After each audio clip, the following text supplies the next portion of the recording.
nagalit ng ama. Tawagin na ako pinakamasamang tatay sa lahat. Tinali sa pituan yung anak, nakakaawa. Diyan ka na lang, anak. Kaysa kamukha mo si Sherna, nakakatakot ka, may iba na nag-iingat. Okay, sige. Gagamitin ko yung baba sa isang pangungusap. Okay, baba. Ang maganda salita ang gagamitin sa baba. Baba.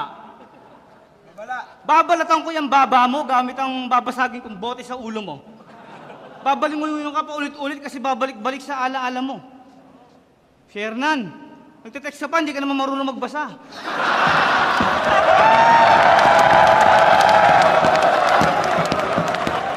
Huwag ka mag-alala, hindi ka pasisingalin ng mga inuutangan mo sa talaba.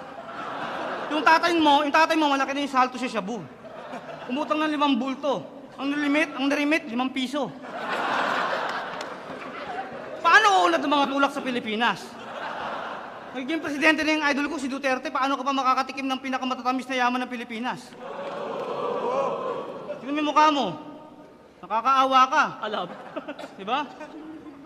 Kahit nagayahin mo yung itsura ko, magmumukha ka lang tanga. Alam. Share na ng pinaglalaban namin, yung kultura. Hindi yung gagawin mo silang tanga para makinig lang, para mapasaya. Tinatawanan ka nila.